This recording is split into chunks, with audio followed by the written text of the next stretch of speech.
Alors que nous abordons les derniers matchs du premier tour des groupes de la Coupe du Monde, aucun incident majeur n'a été déclaré jusqu'aujourd'hui sur le plan sanitaire. Mais je pense que nous avons évité un drame. Et cette scène que vous observez est symptomatique de ce que les joueurs sont pas à l'abri d'un accident sanitaire et notamment d'un malaise cardiaque. Ici, là, vous avez le gardien de but du Maroc, Bounou, qui signale à son capitaine un malaise, qui se sent pas bien, et il le dit également à l'arbitre. Il lui explique certainement qu'il n'est pas en état de pouvoir jouer ce match. Et on verra tout au long de cet épisode, dans les vestiaires, au moment où les joueurs sont en train de rentrer sur le terrain, on voit la causerie, la discussion qu'il a avec son capitaine, l'arbitre et même les joueurs de l'équipe adverse, et notamment Thibaut Courtois, car c'était le match Maroc-Belgique. Alors observez très bien ce qui se passe. Là, il discute avec Thibaut Courtois. Ils vont maintenant rentrer sur le terrain. Voilà, mais il n'est pas bien. Il dit qu'il n'est pas bien et vous verrez en fait les gestes qu'il va poser qui font état de vertige certainement qu'il a eu. Voilà. Jusque-là, il est encore parti pour jouer le match, mais je pense que dans sa tête, il avait décidé de ne pas pouvoir jouer. Voilà. Le voilà qui cause avec son coéquipier. Je pense qu'il a décidé d'arrêter. Et il va le faire part à son staff technique, donc à son coach.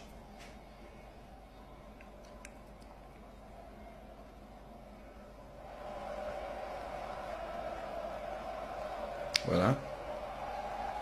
Voilà. Il fait le geste d'un probable vertige.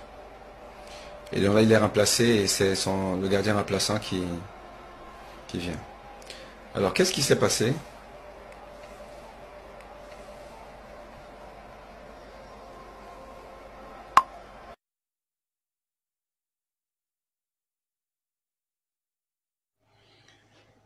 Le vertige est un trouble de l'équilibre au cours duquel on a l'impression que l'environnement tourne autour de soi. Les murs, les meubles et d'autres objets. Ou encore qu'on est soi-même en mouvement dans un environnement figé.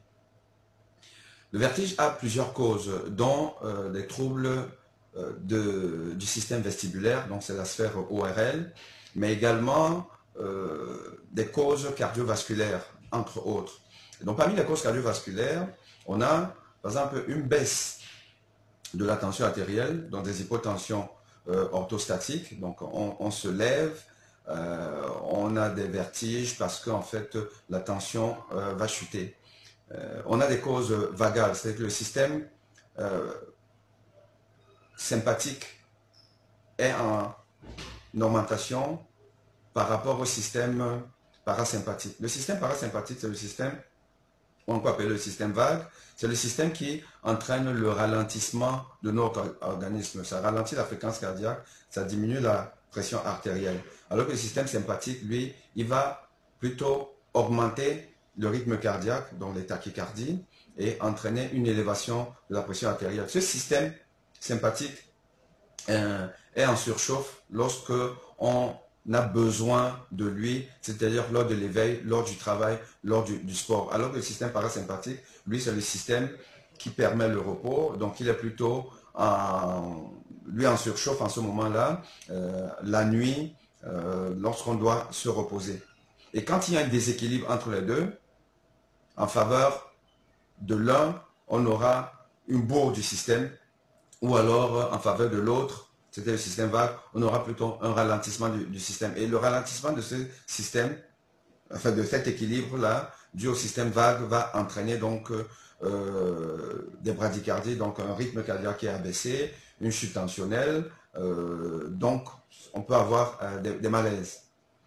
Mais les vertiges peuvent aussi être dus, en fait, carrément à un emballement du cœur dû à une excitation anormale du cœur qu'on peut rencontrer lorsqu'on a certaines maladies cardiaques qui sont à rythmogène, donc c'est-à-dire que susceptibles d'emballer le cœur. C'est par exemple la cardiomyopathie hypertrophique, qui est la maladie la plus fréquente chez les sportifs qui font des morts subites cardiaques. Ça peut être une cardiomyopathie dilatée, dû en fait à un muscle qui ne fonctionne pas bien de manière intrinsèque, de manière indépendante, ou encore à cause d'un infarctus du myocarde, c'est-à-dire une mauvaise circulation du sang au niveau des artères du cœur. Ceci va donc entraîner une nécrose d'une partie du cœur qui ne reçoit pas bien le sang, et cette partie nécrosée, donc cet infarctus, va faire le lit donc d'une genèse anormale du rythme cardiaque, d'un emballement du rythme cardiaque. La cardiomyopathie ischémique est à risque rythmogène, la cardiomyopathie hypertrophique, l'insuffisance cardiaque et les maladies héréditaires telles que le syndrome de Brugada, le syndrome du QT long et d'autres arythmies héréditaires. Alors, donc tout ceci peut entraîner des vertiges. Donc le vertige va être un signe d'alerte qui devrait nous amener à faire des investigations supplémentaires pour éliminer une cause cardiovasculaire. Alors, nous voyons que le footballeur Bounou a plutôt senti des vertiges. Ça peut être quelque chose de banal, ça peut être juste un problème ORL, et dans tous les cas de figure, il ne peut pas être performant, puisque quand il va mobiliser tout son système cardiovasculaire, il aura besoin d'un équilibre du système vestibulaire, et qui ne peut pas être en équilibre dans ce contexte-là, et donc il va aggraver dans son vertige et ne pourra pas être performant.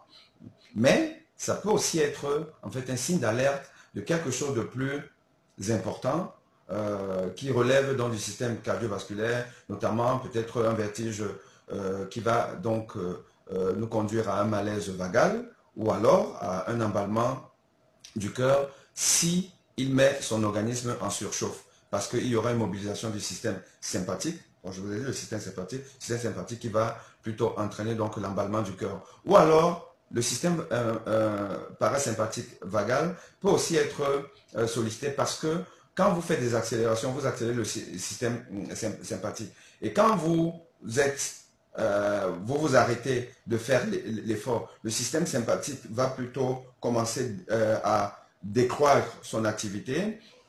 Et comme on doit toujours être en équilibre, et la nature horreur du vide, lorsque le système sympathique va ralentir son activité, le système parasympathique va plutôt augmenter son activité. L'augmentation de l'activité du système parasympathique peut entraîner donc des malaises vagaux. Donc on connaît des malaises vagaux au décours d'un effort, mais lorsque le système vague, lui, va prendre le relais, il va donc entraîner ce malaise vagal. Donc, quand on a un vertige, il ne faut surtout pas pratiquer une activité sportive. Et le footballeur Bounou a été très intelligent de demander de ne pas jouer un match quand même très important, parce qu'une Coupe du Monde, ça ne se joue pas tous les ans, c'est tous les 4 ans, et encore, vous n'êtes pas sûr d'être sélectionné. Et donc, on connaît des footballeurs qui auraient fait fi de cet état de santé précaire et allaient vouloir jouer. Et on sait que